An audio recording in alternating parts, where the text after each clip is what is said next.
for the Lenovo ZUK Z1, and as you can see on the box, nothing is actually printed, only there is slight ZUK over here. It's just embossed, hardly visible. And we'll just open this up, and this is the handset itself that we have. Some shiny stuff. Let me take this out. And the initial impressions, the build quality looks to be nice. And regarding the pricing, we have a protective cover. Yeah, this goes out. So this is what the handset looks like. Actually, there are two variants. One is that whitish one, and this is the gray one. I feel that the gray one looks better. And regarding the pricing, this device will be sold in India via Amazon.in for rupees 13,500. And again, I wouldn't say it has the best latest processor, but the other specs are actually decent for the price. It comes with 64 gigabytes of internal storage. We have some paperwork over here and SIM ejector tool. I'll just keep that thing to the side. And the interesting thing is that this one has a USB-C type port. So we are getting the USB-C type, as you can see. This is the adapter, and anything printed on this. Let me just look at it, and it says 5.2 volts at 2.5 amps. So that is interesting. So that is theoretically around 13 watts. So this is between Qualcomm Quick Charging 1 and Qualcomm Quick Charging 2, I would say 13 watts. So that's what we get in the box. Let's look at the handset itself. So this is the handset itself. And again, this one has dual SIMs and it accepts nano SIM. And let me give you an overview. On the top, we have the 3.5mm headphone jack, a nice metallic frame, feels actually good to hold. We have the volume rockers and the power on off button. And on the bottom, the speaker grill, the USB-C type port, the main microphone. And on this end, this is your SIM slot where your dual nano SIMs go. As it has 64 gigabytes of internal storage, you don't have any micro SD card slot.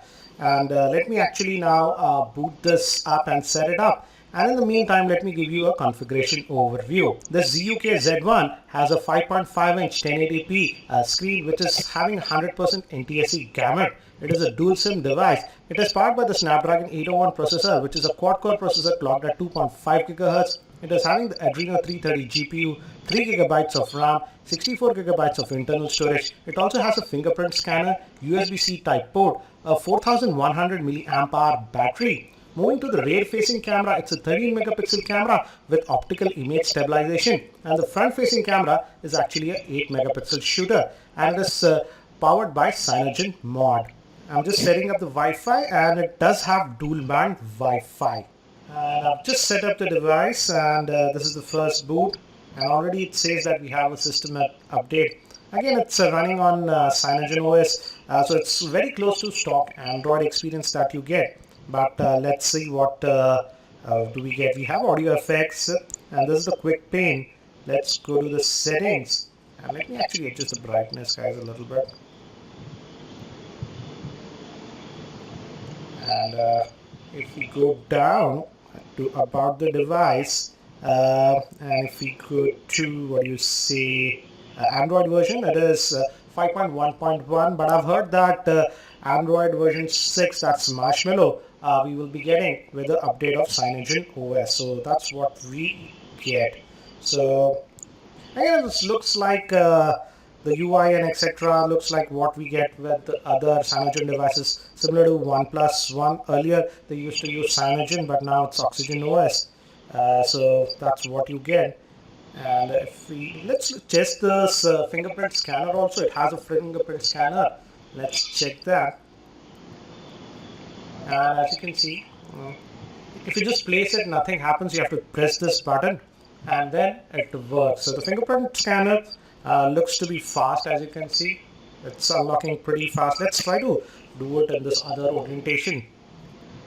Yeah, it is working. And I've heard that this fingerprint scanner works even with a little bit of moisture. I need to test that. Again, looking at, we have Google specific apps. This is the app folder that we have. So mostly stock Android, except the theme support that we get with Cyanogen. So this is what we get, and so that is a nice thing. Let's look at the storage that we get out of that 64 gigabytes of space. And regarding the battery, it sports a 4100 milliamp hour battery, which is a massive battery. So it will be interesting to see how long the battery would last. But let's look at the what do you say storage as of now.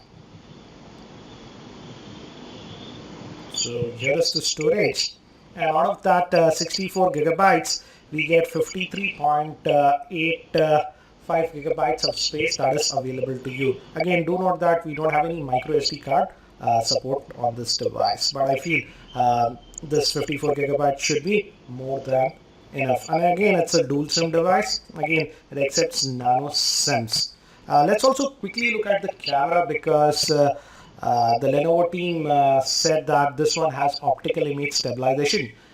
It's a 13 megapixel camera, whereas the front facing camera is actually an 8 megapixel shooter. So this is the basic UI that we get again with Cyanogen phones. That's the one that we are getting. And the shutter speed is really quick. Let me actually show you. Let me bring an object.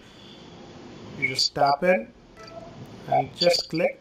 So these are some of the sample shots that I took with the ZUK Z1 in outdoor conditions, and as you can see, the pictures actually come out really good, and you also get that bokeh effect very easily even in the auto mode.